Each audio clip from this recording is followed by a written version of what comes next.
اعوذ باللہ من الشیطان الرجیم بسم اللہ الرحمن الرحیم نحمدک اللہم یا من نور قلوبنا بانوار المحبت العلویہ واکمل لنا دیننا بالولایت المرتضویہ واتم نعمتہ علینا بالہدایت الحیدریہ اللہم صلی علی سیدنا محمد المصطفیٰ صلی اللہ علیہ وآلہ وعلى اولادہ اجمعین ولعنۃ اللہ علی اعدائہم ومخالفیہم من الآن الی قیام یوم الدین۔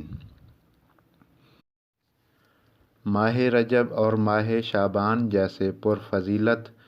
اور بابرکت مہینوں سے بھرپور استفادہ کرنے کے بعد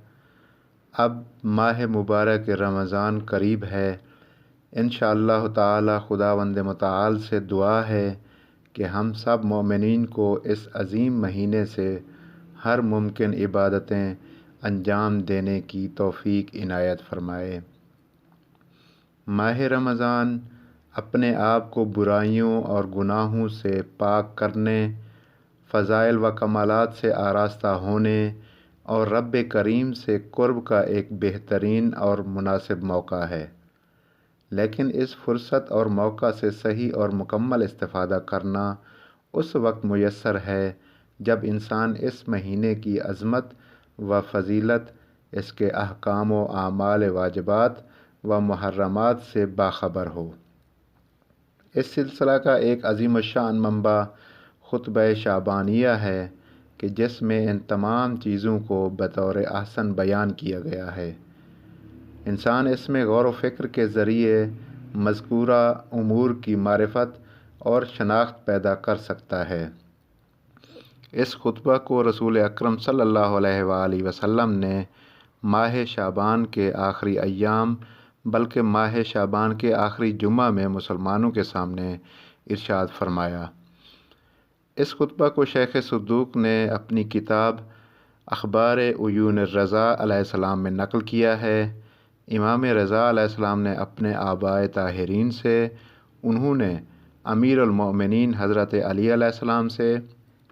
اور آپ علیہ السلام نے رسول اکرم صلی اللہ علیہ وآلہ وسلم سے نقل فرمایا ہے۔ اس خطبہ شعبانیہ میں 4 اہم مطالب پر گفتگو ہوئی ہے: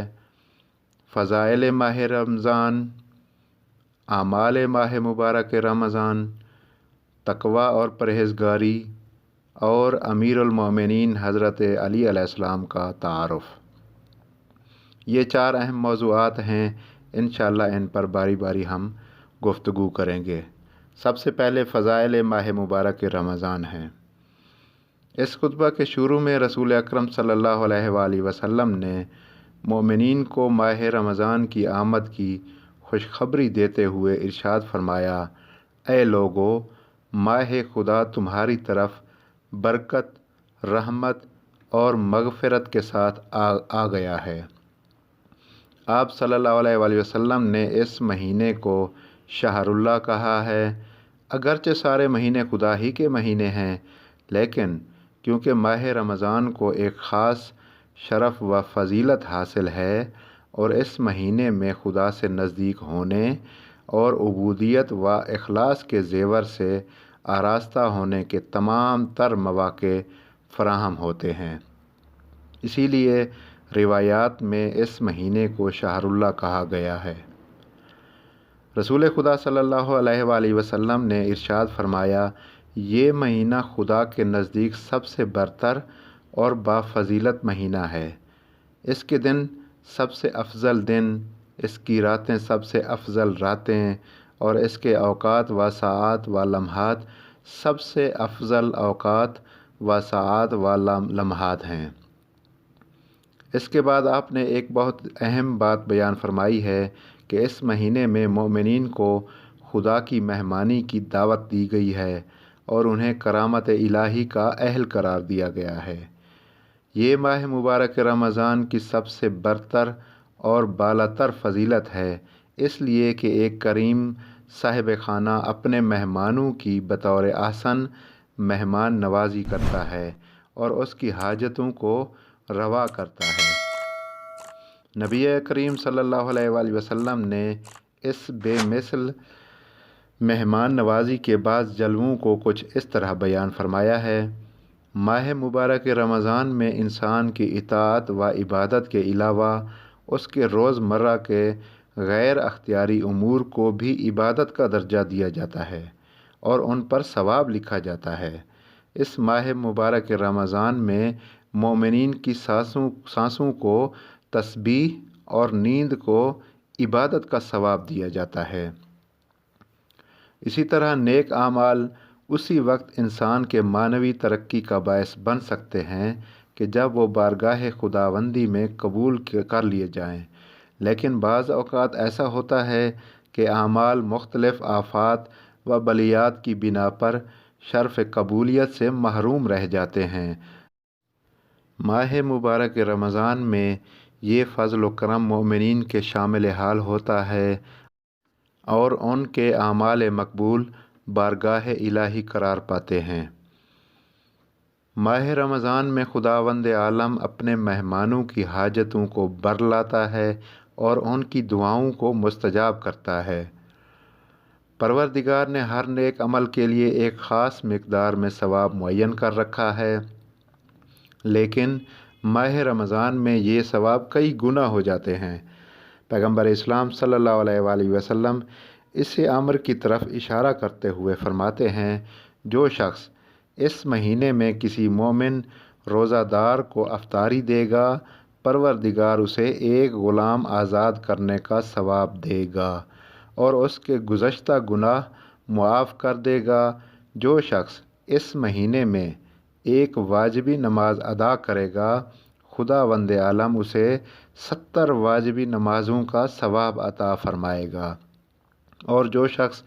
ایک آیت قرآن کی تلاوت کرے گا تو اسے ایک قرآن ختم کرنے کا ثواب دے گا۔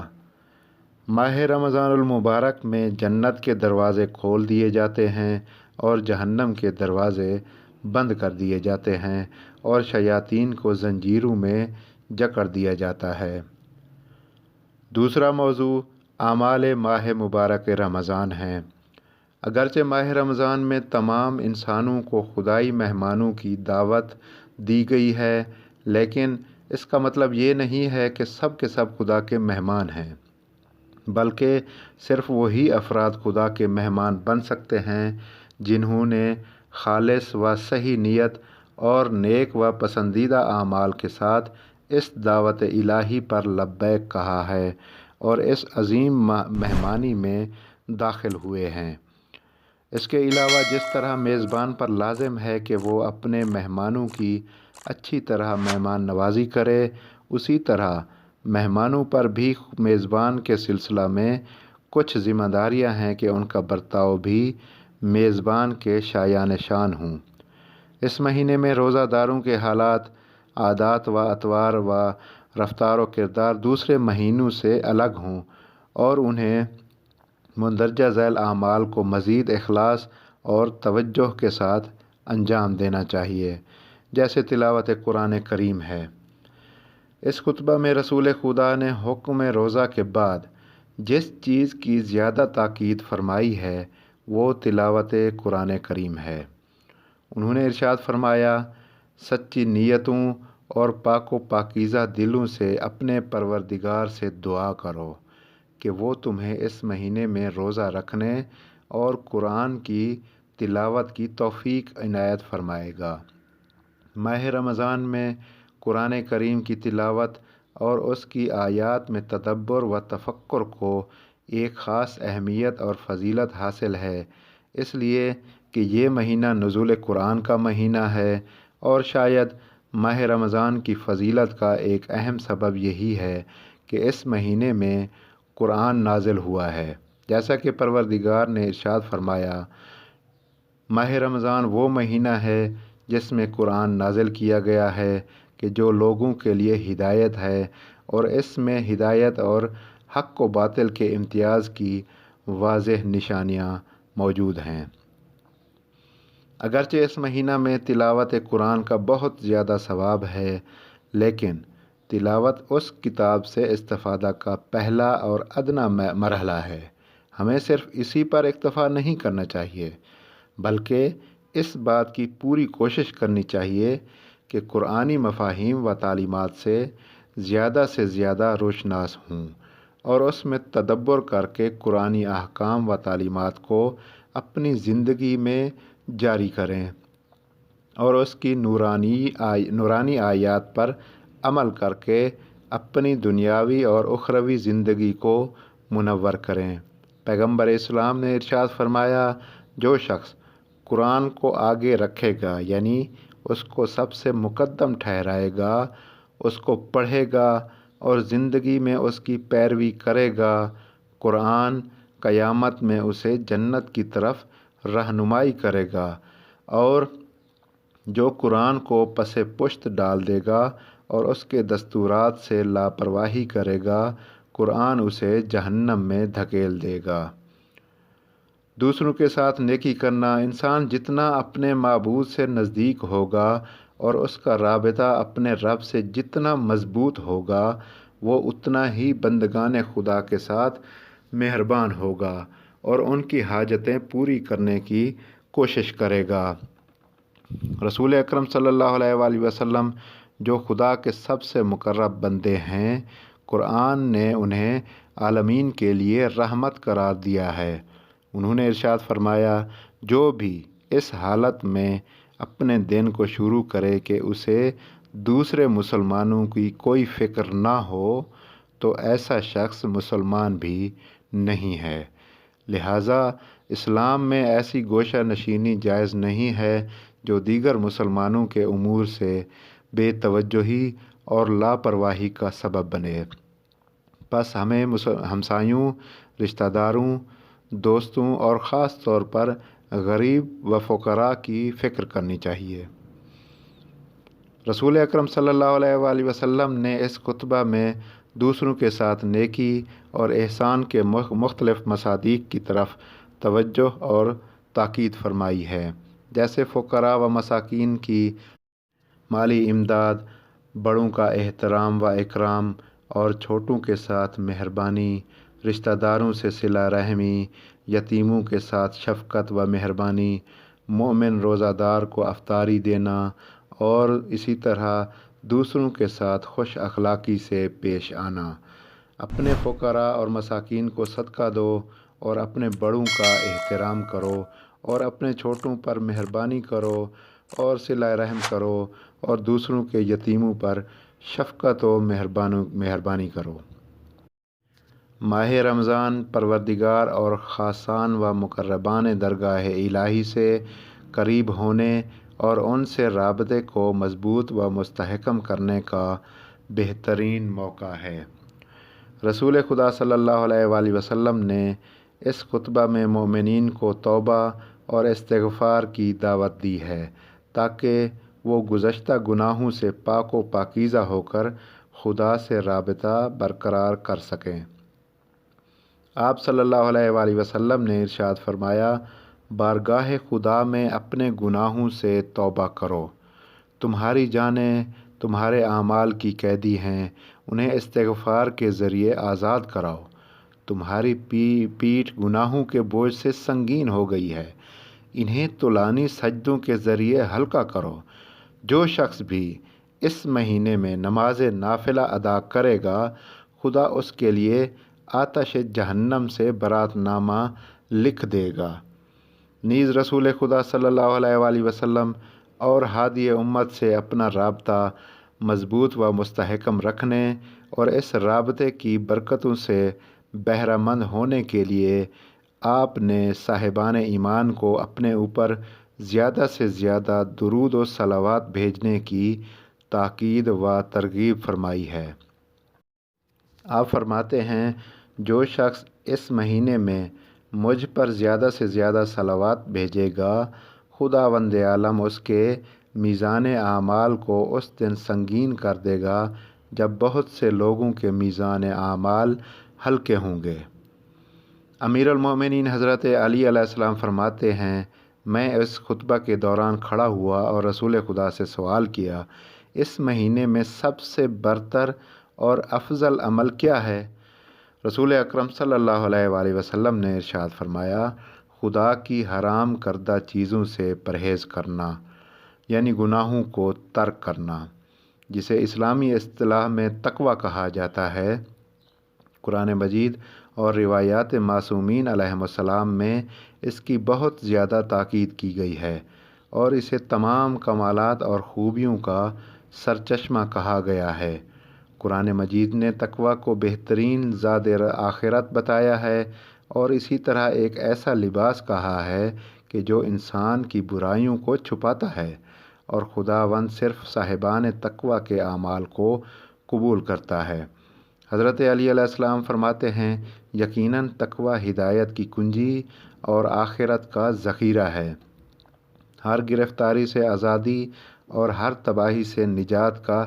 ذریعہ ہے۔ اس کے وسیلہ سے کوشش کرنے والے کامیاب ہوتے ہیں، عذاب سے فرار کرنے والے نجات پاتے ہیں اور بہترین مطالب حاصل ہوتے ہیں۔